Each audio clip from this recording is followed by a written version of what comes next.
প্রিয় শিক্ষার্থী, কেমন আছো? আশা করি প্রত্যেকে ভালো এবং সুস্থ আছো। আজ আমরা পদার্থবিজ্ঞান দ্বিতীয় পত্রের অনেক গুরুত্বপূর্ণ একটা টপিকস আলোচনা করব। সেটা হলো পঞ্চম অধ্যায়ে তাড়িৎচুম্বক আবেশ ও দিক পরিবর্তী প্রবাহের ট্রান্সফর্মার সম্পর্কে আমরা আলোচনা করব। ট্রান্সফর্মার এবং তার গাণিতিক সমস্যা। এবার আসো আমরা যাই আমাদের আজকের আলোচনায়। প্রিয় শিক্ষার্থী, আজকের আমাদের আলোচ্য বিষয় তড়িৎচুম্বক আবেশ ও দিক পরিবর্তী প্রবাহ। এটা হলো পদার্থবিজ্ঞান দ্বিতীয় পত্রের পঞ্চম অধ্যায়। আর আমাদের আলোচ্য টপিকস হলো ট্রান্সফর্মার বা রূপান্তর। তোমরা ইতিমধ্যে জেনেছো যে ট্রান্সফর্মার কি, কারণ এটা অনেকটা আমাদের বাস্তব জীবনের সাথে সম্পর্কযুক্ত। ট্রান্সফর্মার মানে যে বৈদ্যুতিক যন্ত্র সাহায্যে দিক পরিবর্তী উচ্চ বিভবকে নিম্ন বিভব এবং নিম্ন বিভবকে উচ্চ বিভবে রূপান্তর করে, সেই যন্ত্রকে বলা হয় ট্রান্সফর্মার। সাধারণত বৈদ্যুতিক কাজে এই যন্ত্রটা খুব বেশি ব্যবহৃত হয়। আর ট্রান্সফর্মার সাধারণত দুই প্রকার, একটা হলো স্টেপ আপ আর একটা হলো স্টেপ ডাউন। স্টেপ আপের অপর নাম আরোহী ট্রান্সফর্মার এবং স্টেপ ডাউনের অপর নাম অবরোহী। এখন স্টেপ আপ ট্রান্সফর্মার কি? যে ট্রান্সফর্মার সাহায্যে নিম্ন বিভবকে উচ্চ বিভবে রূপান্তর করে এবং স্টেপ ডাউন বা অবরোহীকে উচ্চ বিভবকে নিম্ন বিভবে রূপান্তর করে, তখন তাকে বলা হয় স্টেপ ডাউন। প্রিয় শিক্ষার্থী, এখন আমরা একটি ট্রান্সফরমারের গঠন এবং কার্যপদ্ধতি নিয়ে আলোচনা করব। বোর্ডে একটা ট্রান্সফরমার দেখানো হলো। ট্রান্সফরমার মূলত গঠিত হয় কতগুলো আয়তাকার পাত দিয়ে। এখানে চিত্রে আমরা দেখছি এ বি সি ডি, একটি আয়তাকার কোর। কোর মানে কি? এখানে দেখো অনেকগুলো লাল লাল দাগ দেওয়া আছে, মানে এগুলো এক একটা আয়তাকার প্লেট বা পাত। এই প্লেটগুলোকে একটার সাথে একটা অন্তরক বস্তু দ্বারা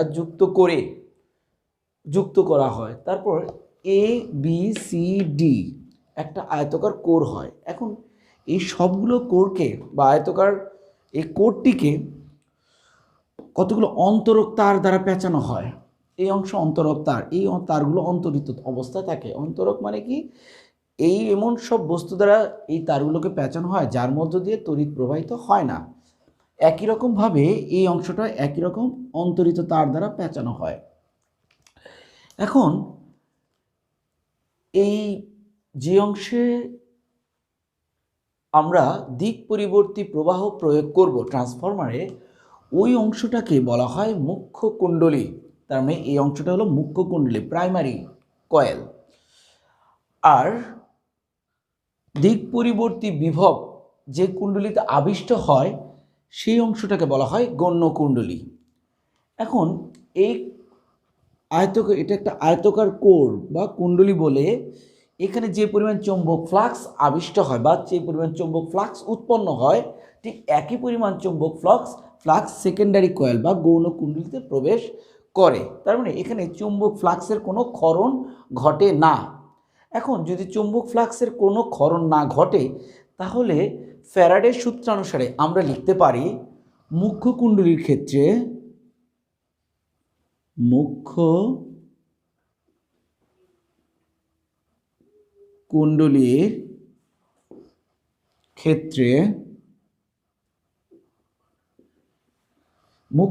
ক্ষেত্রে যে পরিমাণ তড়িৎচালক শক্তি দেওয়া হয়েছে সেটা হলো ইপি। তার মানে সেক্ষেত্রে আমরা লিখতে পারি EP equals to NP d phi by dt, চৌম্বক ফ্লাক্সের পরিবর্তনের হার। সমীকরণ লিখতে পারি 1। আর এনপিটা হলো মুখ্য কুণ্ডলীর পাক সংখ্যা। এই যে পাকগুলোকে বলা হয় মুখ্য কুণ্ডলীর পাক সংখ্যা। এখন গৌণ কুণ্ডলী, এখন আমি একটু আগে বলছি যে এইটা একটা আয়তাকার কুণ্ডলী, তাই এর মধ্যে চৌম্বক ফ্লাক্সের কোনো পরিবর্তন ঘটে না। একই পরিমাণ চৌম্বক ফ্লাক্স গৌণ কুণ্ডলীতে প্রবেশ করে। তাহলে গৌণ কুণ্ডলীর ক্ষেত্রে গৌণ কুণ্ডলীর ক্ষেত্রে লেখা যায় secondary coil ES equals to NS d phi by dt. সমীকরণ লিখতে পারি 2। এখন 1 এবং 2 নং সমীকরণ যদি আমরা ভাগ করে দিই, এই দুটো সমীকরণ যদি আমরা ভাগ করে দিই, তাহলে জিনিসটা দাঁড়ায় কীরকম? 1/2 EP by ES equals to NP by NS. এখন আমরা একটু দেখি, এনপি হলো মুখ্য কুণ্ডলীর পাক সংখ্যা, এনএস হলো গৌণ কুণ্ডলীর পাক সংখ্যা। এখন স্টেপ আপ ট্রান্সফরমারের ক্ষেত্রে স্টেপ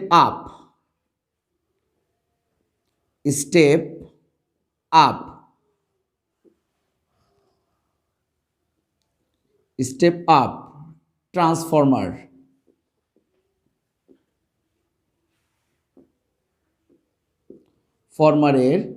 ক্ষেত্রে, মানে আরোহী ট্রান্সফরমারের ক্ষেত্রে। এখন একটা জিনিস খেয়াল করি আমরা, ইপি মানে তড়িৎচালক শক্তি এবং পাক সংখ্যার মধ্যে সম্পর্ক কি? সমানুপাতিক, সমান। তার মানে স্টেপ আপ ট্রান্সফরমারের ক্ষেত্রে NP is greater, step up তার মানে লিখতে পারি যে বাড়াবো এনএস ডিভাইডেড বাই এনপি, মানে গৌণ কুণ্ডলীর পাক সংখ্যা এক্ষেত্রে বাড়তে হবে।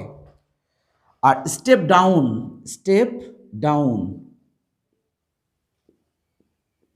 ট্রান্সফরমারের ক্ষেত্রে NP is greater than NS. Step down ট্রান্সফরমারের ক্ষেত্রে এনপির মান অবশ্যই বড় হতে হবে এনএস এর চেয়ে, কারণ এখানে ভোল্টেজটা কমে যাবে। এখন এই অংশটুকু থেকে আমরা এই অংশটুকু একটু ব্লক করে রাখি, কারণ আমরা যখন অঙ্ক করব আমাদের এই অংশটাকে প্রয়োজন হবে। আচ্ছা, এখন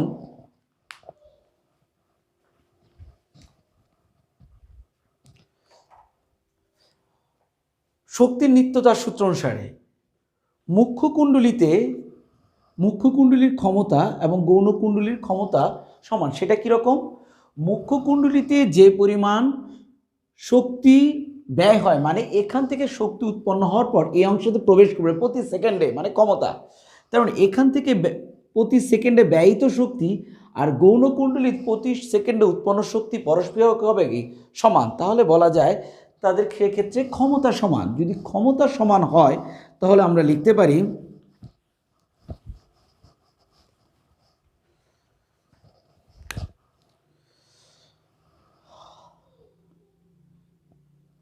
অন্তর্গামী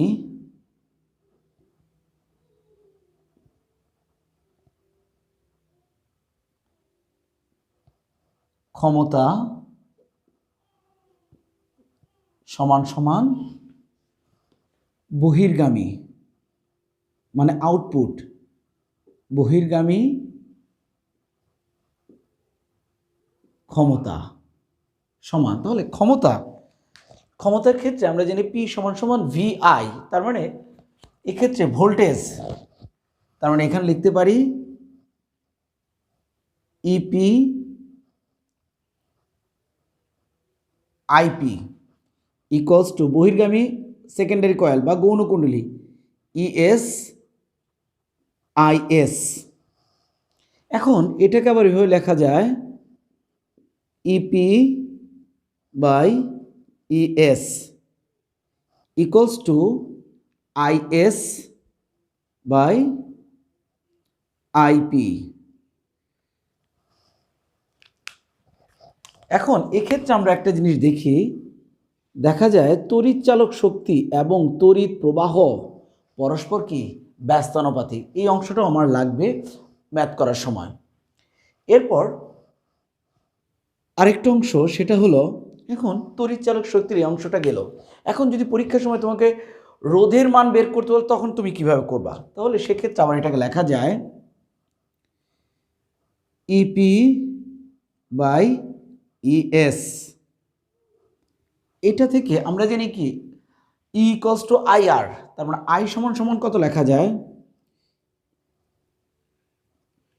is equals to RS. RS পরিচয় কি? আরএস হলো গৌণকুণ্ডলীর রোধ, এই অংশটা রোধ। একই রকম আইপির জন্য লেখা যায় EP divided by RS, RP. তার মানে মুখ্য কুণ্ডলীর রোধ। এই অংশটা থেকে আবার আমরা লিখতে পারি এইভাবে, EP by ES, ES by RS into RP by EP. এবার আমরা যদি আর গুণ করি তাহলে কি দেখতে পাই? ইপি চলে আসবে উপরে, তার মানে লেখা যায় EP square by ES square. তার মানে এটাকে লেখা যায় আরপি ডিভাইডেড বাই আরএস। সুতরাং ইপি বাই ইএস সমান সমান √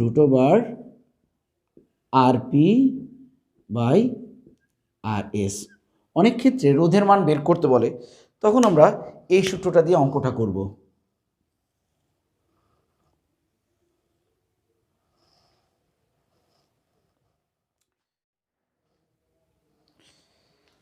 শিক্ষার্থী, এবার আমরা আজকে আমাদের যে অধ্যায় টপিকস ছিল ট্রান্সফরমার, এই ট্রান্সফরমারের গাণিতিক সমস্যা আমরা এবার দেখব।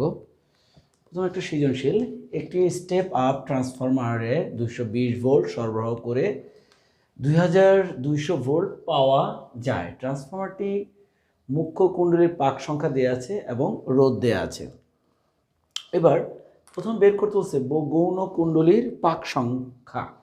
আচ্ছা, তাহলে প্রথমে আমাদের কি কি দেওয়া আছে সেগুলো আমরা একটু লিখে ফেলি। আনসার,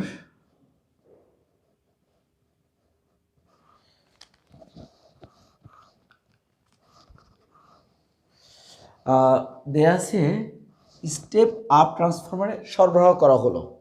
তার মানে সরবরাহ করা হলো যেটা, সেক্ষেত্রে আমার দেয়া আছে হলো সরবরাহ ভোল্টেজ, মানে মুখ্য কুণ্ডলীর ভোল্টেজ দেয়া আছে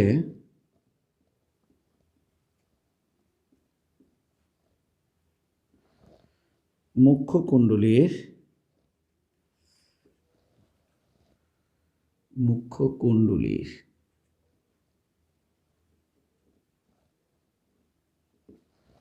ইপি, মুখ্য কুণ্ডলীর তড়িৎ চালক শক্তি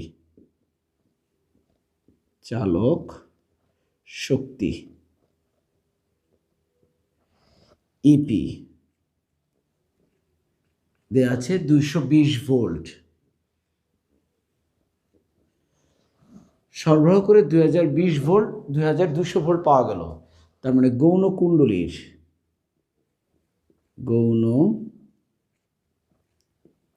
কুণ্ডলীর তড়িৎ চালক শক্তি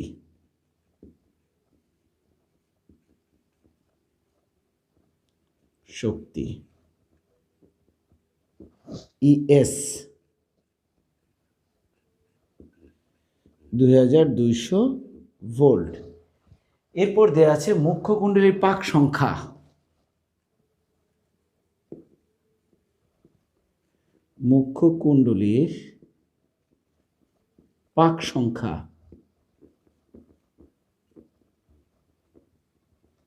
সংখ্যা এনপি কত? 500।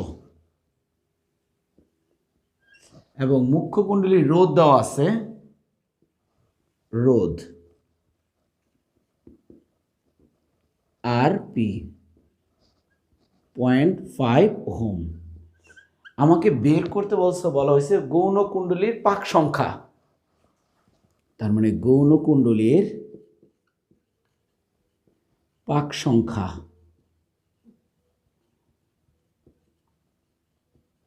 NS equals to what? এখন আমরা আগে বের করে নিই আহ, পাক সংখ্যা বের করতে বলছে, তাহলে আমরা জানি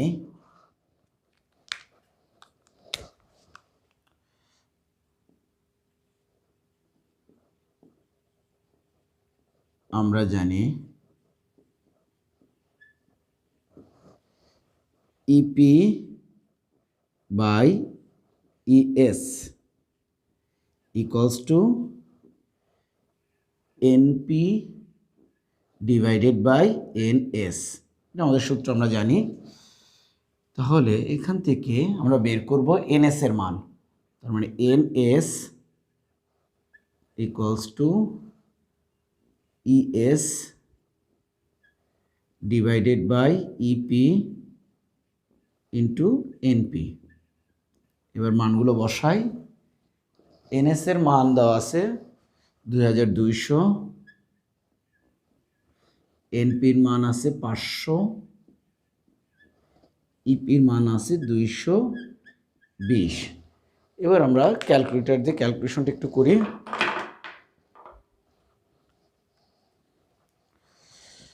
2200 ইন্টু 500 ডিভাইডেড বাই 2000 আসে 5000। সুতরাং এনএস এ হলো গৌণ কুণ্ডলীর পাক সংখ্যা।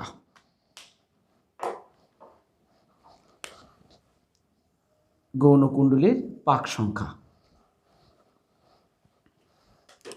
এবার আসি দ্বিতীয় প্রশ্নে কি বলছে, উদ্দীপক অনুসারে কুণ্ডলীদ্বয়ের রোধের অনুপাত নির্ণয় করো।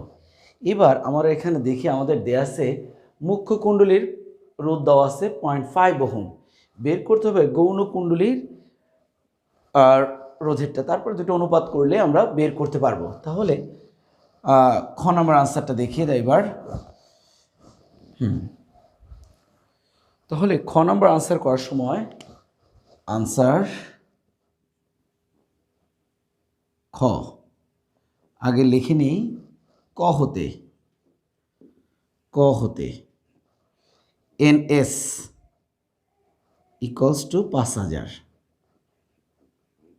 আচ্ছা, এতগুলো পাক আছে। এবার আমাকে বের করতে হচ্ছে মুখ্য এবং গৌণ কুণ্ডলীর রোধের অনুপাত। মুখ্য কুণ্ডলীর রোধের মান দেয়া আছে।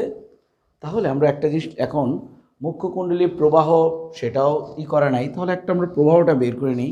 প্রথমে লিখতে পারি আমরা মুখ্য কুণ্ডলীর ক্ষেত্রে,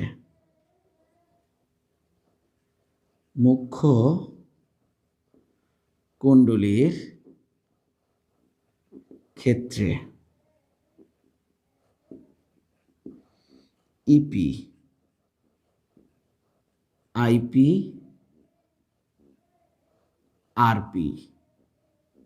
এখান থেকে আমরা আগে আইপির মান বের করব। E P by RP. ইপির মান দেয়া আছে আমার 220 ভোল্ট, আর আরপির মান দেয়া আছে 0.5। তাহলে এখান থেকে আইপির মান কত হয়, ক্যালকুলেটর দিয়ে আমরা করে ফেলি। Divided by 0.5, 440 ampere. এবার আমরা মুখ্য কুণ্ডলীর প্রবাহটা বের করলাম। এখন আমরা যদি গৌণ কুণ্ডলীর প্রবাহটা বের করতে পারি তাহলে বাকি আনসারগুলো আমাদের মোটামুটি হয়ে যায়। তাহলে মুখ্য কুণ্ডলীর প্রবাহ বের হলো কত, 440। এবার আসি আবার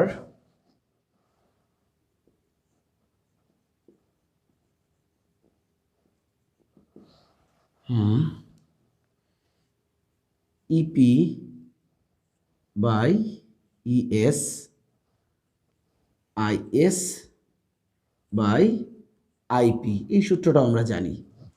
এবার এখান থেকে আমরা বাকি অংশটুকু বের করি। তাহলে ইপির মান দেয়া আছে 220, ইএস এর মান 2200। IS এর মান আমরা বের করব, আর আইপির মান 440। আচ্ছা, এখান থেকে IS 220 আড়াআড়ি গুণন,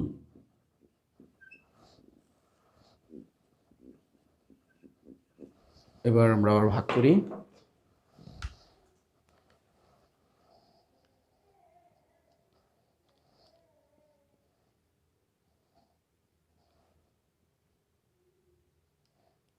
ডিভাইডেড বাই 44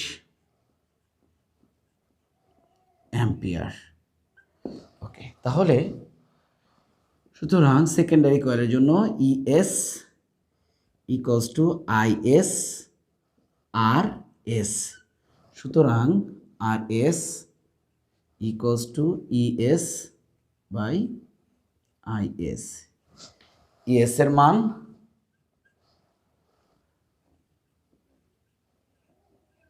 ভাই 44 ভাগ করে দিই, ডিভাইডেড 44 50।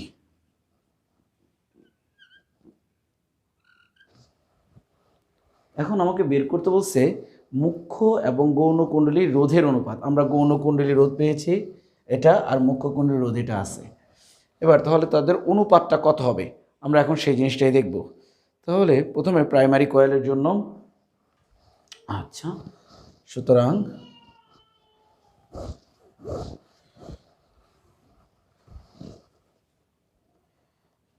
RP by RS। সুতরাং আরপির মান আমাদের দেওয়া আছে 0.5, আর RS এর মান আমরা এইমাত্র বের করলাম এটা। এখন এখান থেকে এটুকু মুছে ফেললাম। সুতরাং আরপি ডিভাইডেড বাই RS, এটাকে আবার এভাবে লেখা যায়, তার মানে সুতরাং RP to RS equals to 1:100। আমাদের এটাই বের করতে বলা হয়েছে আমাদের আজকের এই ঘোড়ার ঘ অংশে। এটা হলো মুখ্য এবং গৌণ কুণ্ডলীর রোধের অনুপাত।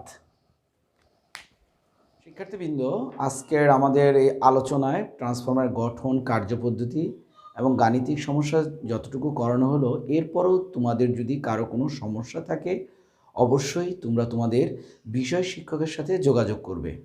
আজ এ পর্যন্তই। সবাই ভালো থাকো, সুস্থ থাকো, নিরাপদে থাকো। আল্লাহ হাফেজ।